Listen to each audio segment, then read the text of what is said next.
ಕನ್ನಡ ಚಿತ್ರರಂಗದ ತಾರಾ ದಂಪತಿ ವಸಿಷ್ಠ ಸಿಂಹ ಹಾಗೂ ಹರಿಪ್ರಿಯಾ ಅವರು ತಮ್ಮ ಪುಟ್ಟ ಮಗುವಿನೊಂದಿಗೆ ಶನಿವಾರ ಉಡುಪಿ ಶ್ರೀಕೃಷ್ಣ ಮಠಕ್ಕೆ ಭೇಟಿ ನೀಡಿ ಶ್ರೀಕೃಷ್ಣನ ದರ್ಶನ ಪಡೆದರು. ಮಠದ ಸಂಪ್ರದಾಯದಂತೆ ನವಗ್ರಹ ಕಿಂಡಿಯ ಮೂಲಕ ಶ್ರೀಕೃಷ್ಣನ ದರ್ಶನ ಪಡೆದ ದಂಪತಿ ದೇವರ ಸನ್ನಿಧಿಯಲ್ಲಿ ವಿಶೇಷ ಪ್ರಾರ್ಥನೆ ಸಲ್ಲಿಸಿದರು. ಬಳಿಕ ಅವರು ಪರ್ಯಾಯ ಶಿರೂರು ಮಠದ ಪೀಠಾಧಿಪತಿ ವೇದವರ್ಧನ ತೀರ್ಥ ಶ್ರೀಪಾದರನ್ನ ಅವರು ಭೇಟಿ ಮಾಡಿ ಆಶೀರ್ವಾದ ಪಡೆದರು. ಈ ಸಂದರ್ಭದಲ್ಲಿ ಶ್ರೀಗಳು ದಂಪತಿ ಮತ್ತು ಅವರ ಮಗುವಿಗೆ ಪ್ರಸಾದ ನೀಡಿ ಶುಭ ಹಾರೈಸಿದರು. ಅನಂತರ ಶ್ರೀಕೃಷ್ಣ ಮಠದ ಭೋಜನಾಗೃಹಕ್ಕೆ ತೆರಳಿದ ದಂಪತಿ ಇತರ ಭಕ್ತರೊಂದಿಗೆ ನೆಲದ ಮೇಲೆ ಕುಳಿತು ಅನ್ನ ಪ್ರಸಾದ ಸ್ವೀಕರಿಸಿದರು. ಇನ್ನು ಮಠ ಭೇಟಿ ವೇಳೆ ಭಕ್ತರು ಹಾಗೂ ಅಭಿಮಾನಿಗಳು ಅವರನ್ನ ಆತ್ಮೀಯವಾಗಿ ಸ್ವಾಗತಿಸಿದರು. ಈ ಸಂದರ್ಭ ಮಾತನಾಡಿದ ದಂಪತಿ, ಮಗು ಹುಟ್ಟುವುದಕ್ಕಿಂತ ಮುಂಚೆ ನೆಲ ಭೋಜನದ ಹರಕೆ ಮಾಡಿದ್ವಿ. ಅದಕ್ಕೆ ಕಾಲ ಇವತ್ತು ಕೂಡಿ ಬಂತು. ಇವತ್ತು ಬಂದು ಹರಕೆ ಈಡೇರಿಸಿದ್ವಿ. ದೇವರ ಅನುಗ್ರಹ ದಕ್ಕಿತು ಅಂತ ನಮ್ಮ ನಂಬಿಕೆ ಎಂದು ಹೇಳಿ ಎಲ್ಲರಿಗೂ ಒಳ್ಳೆಯದಾಗಲಿ ಎಂದು ಹಾರೈಸಿದರು.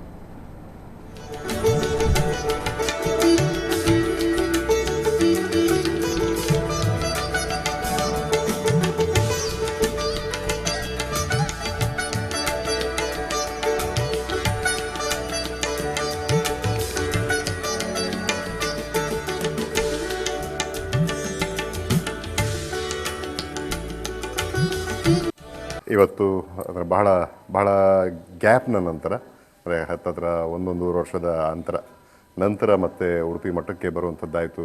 ಬಂದು ಶ್ರೀಕೃಷ್ಣನ ದರ್ಶನ, ಹಾಗೆ ಮುಖ್ಯ ಪ್ರಾಣದೇವರ ದರ್ಶನ ಆ್ಯಂಡ್ ಜೊತೆಗೆ ನಮ್ಮದು ಒಂದು ಹರಕೆ. ಅಂದರೆ ಇದಕ್ಕೆ ಮುಂಚೆ ಸಹ ನಾವು ಕಳೆದ 1.5 ವರ್ಷದ ಹಿಂದೆ ಬಂದು ನಮ್ಮ ಮಗು ಹುಟ್ಟೋದಕ್ಕೆ ಮುಂಚೆ ಬಂದು ಒಂದು ಹರಕೆ ಮಾಡ್ಕೊಂಡಿದ್ವಿ, ನೆಲಭೋಜನದ ಹರಕೆ. ಸೊ ಆ ಹರಕೆ ಆವಾಗ ಮಾಡಿದ್ದು, ಮತ್ತು ಮಗು ಹುಟ್ಟಿದ ನಂತರ ಬರ್ತೀವಿ ಅಂದ್ಕೊಂಡಿದ್ವಿ.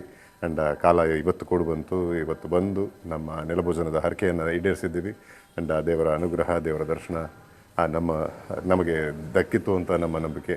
ಆ್ಯಂಡ್ ಏನಂದರೆ ಪ್ರತಿಯೊಂದು ಯಾವುದೇ ಆಚಾರ, ಯಾವುದೇ ಒಂದು ವಾಡಿಕೆ ಅಥವಾ ಪದ್ಧತಿ ಹುಟ್ಟಿರೋದು ಒಂದು ಗಟ್ಟಿ ಹಿನ್ನೆಲೆಯ ಆಧಾರದಲ್ಲಿ ಹುಟ್ಟಿರುತ್ತದೆ. ಆ್ಯಂಡ್ ಇದಕ್ಕೆ ಹಲವಾರು ನೂರಾರು ಸಾವಿರಾರು ವರ್ಷಗಳ ಪ್ರತೀತಿಯನ್ನು ನಾವು ಮನಗೊಂಡು ಅದನ್ನು ಪಾಲಿಸ್ತಕ್ಕಂಥ ವಿಚಾರಗಳು ನಡ್ಕೊಂಡು ಬಂದಿರ್ತಾರೆ, ವಿಚಾರಧಾರಿಯಾಗೇ ಬಂದಿರ್ತವೆ. ಸೊ ಅದು ನಮ್ಮ ಸಂಸ್ಕೃತಿಯ ನೆಲೆಗಟ್ಟಲ್ಲಿರುತ್ತೆ. ಈ ಒಂದು ನಂಬಿಕೆಯನ್ನು ಈ ಒಂದು ರೀತಿಯಲ್ಲಿ ಇಂಥ ವಿಶೇಷವಾದ ಅತ್ಯಮೂಲ್ಯವಾದ ಜಾಗದಲ್ಲಿ ಆಚರಿಸಿದ್ದು ನಮಗೆ ಬಹಳ ಹೆಮ್ಮೆಯ ವಿಚಾರ. ಆ್ಯಂಡ್ ಹಾಗೆ ನಮ್ಮ ಶಿರೂರು ಮಠದ ಪರ್ಯಾಯ ನಡೀತಾ ಇದೆ. ಆ್ಯಂಡ್ ವೇದವರ್ಧನ ಶ್ರೀಗಳ ದರ್ಶನ ಕೂಡ ಆಯಿತು, ಅವರ ಆಶೀರ್ವಾದ ಪಡಲಾಯಿತು.